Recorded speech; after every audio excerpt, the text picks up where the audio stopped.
गाड़ी केहू के मत दो भाई। हमार गाड़ी दिला से तहरा लागत कि तहार 2 ताला बिल्डिंग बन गई तो बना लो और 10 को गाड़ी दे दे हमें। गांधी मैदान में रह के मन करता कि चल के स्वागत कर दी हम गाड़ी दिले बनी ठीक बारे। जौहर हरदी मेहंदी कोको कोला बैग लैपटॉप स्प्राइट घर ना रवा बनला कि खेती करी ले रवा केहू के केहू मिलेला कौन शब्द राइटर के मिलल लिखलस देलस उमे गाय के का दोष बा। गाय के गाड़ी देता रहो। जीवन के स्वार्थ बनावा लोग। जब ना माई के तन से आइल बड़ो माई के भी बदनाम मत करो कि तहार 10 गो लोग गाड़ी देवे हमारा के 10 गो लोग गाड़ी देवे वो अच्छा नहीं के बात। सब कोई केजे रहे के बाद चमचा बन के आज से याद पड़ा कि 10 साल पहले 8 साल तू लोग फोन करते रहा हमारे लगे। आज भी तार नंबर बा 20 बेरा प्रणाम करते रह तू हमरा। आज गोइल बड़ा बुझाता हिमालय पर चढ़ के बैठल बड़ा तो भाषा में गाड़ी देता रह। तार माई के प्रणाम बाकी माई तारा ऐसा और 2-4 गो पैदा करस तारा ऐसा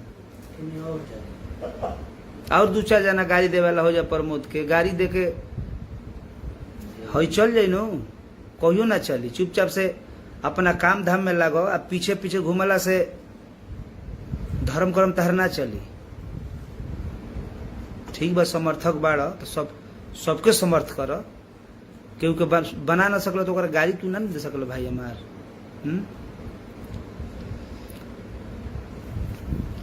देखो तोहरे को लोग ना सुनेला आ तोहरे लोग के ना दिन बा हाला कर तारा यूट्यूब पर फेसबुक तोहरे लोग के फॉलोवर नहीं खे। हमरो 50 लाख फॉलोवर बा। न्यूज 50 गो न्यूज वाला कर बक बक बक बक बोल देला सका हो माने थी हो जीव बुझता आज तक पर चलत तार न्यूज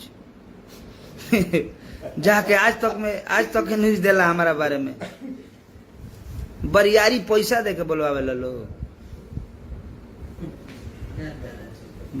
बरियारी पैसा रखल बड़ा मंथली पर कि 500 रुपया देबा के न्यूज हमारा बारे में छाप। शर्म कर लो। मेहनत कर सबके बढ़े के मौका दलो। ज्यादा विवादित पर आके यूट्यूब पर गरो देला गा देला सारा कोयला सबसे गाना के व्यू से मतलब नहीं खे।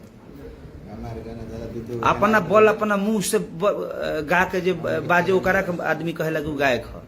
अब दुबेट लेके गाना गावा तारा लोग लिख दे तारा लोग तो बुझाता कि माने बड़का जग जीत ले लोग। आज तक दुबेट के बदौलत इतिहास में हमारे उठा के देखिए। अपने अपने अपन मैटर हम बजाइले लोग के मैटर ना कि हऊ गा दिली उनकर पंचीट हो गई हऊ गा दिली तुमकर पंच वाला तू लोग कलकार हो पंच वाला गायक हवा राइटर हो पंचे लिखाई तो तार लोग कंपनी में पंच दुएट गीत खोजल जाता पर प्रमोद के गीत खाती मार खाली सोलो खाती मार भई रहे। सोलो कि प्रमोद सोलो गा दे कतनो रफो गा दी तब सहारा लेके चलो तार लोग गाड़ी गलोज के बड़ा तू लोग। हरदी तारा मेहंदी तारा घर रोपले बड़ो तार पर्सनल हो।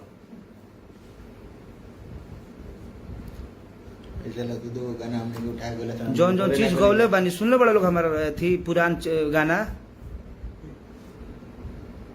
मैंने अपना बोल पाए श्रोता के प्यार आशीर्वाद पौले बानी। हम लाइव बाके ना बोली ले बाकी हमारो गाना गावल हो तू बंद करा दल लोग ठीक ना कइल लोग। बर्दाश्त को हाली गाना लेके गवा देता लोग कब हो कौन एगो चैनल किसका है नाम नहीं लूंगा वो एक मेरा गाना पुरान था वो रिलीज किया है तो मानहानि के केस होता 25 लाख के। घरे आराम से बैठी है तू केहू के बिना अथी के गाना केहू के रिलीज करो ले लो सका हो जी से। नितेश सिंह जी सब भाई लोग प्यार आशीर्वाद यही तरह आप सब भाई के ऊपर बनल रखब। और हमारे वो अपन अलग छवि हम कंट्रोवर्सी से ना व्यूअर एथी से ना पैथी करी ले। हमारा 5 गो लोग सुना तो वही पर हम खुश बनी। केहू कबो गाड़ियों देला तब वही ना बोली ले वही पर खुश बनी। जा तू गाड़ी दे के अपना घर बन रह अमर हो जा।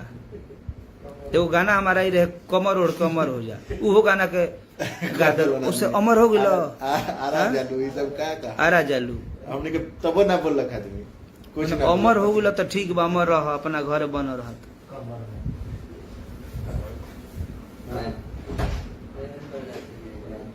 मेहनत कीजिए ठीक है अच्छी बात है रहल बात की जितना जना ये दिन घूमता रह कोनो गाय के साथ जे भी लोग बा भाई लोग केहू के विषय में उदंड मत बोल लो सबको एक लेखा नहीं खाए जे ना बोले ओकरा खुरेदल ना जाला अपना मन से अब तहार हमार ठीक बता हमार गाना नहीं के सुनो के मत सुनियो भाई हमार तो गाड़ी तो ना देव हमरा के ठीक बा जादू के समर्थन करता रहा जादू हम ना है हमारे से ज्यादा बहुत बड़ा समर्थन का कलकार के होला कि जतियता होला सबके खातिर कलकार जब बड़न हर एक बिरादरी के लोग गायक बा सब कोई सुपरस्टार बा जात पात जिला जवार ना होला कि हम होइजा के जिला हई तो होइजा के जिला हई प्यार सबसे कीजिए प्यार सबके लेवे के चाहिए प्यार सबसे लीजिए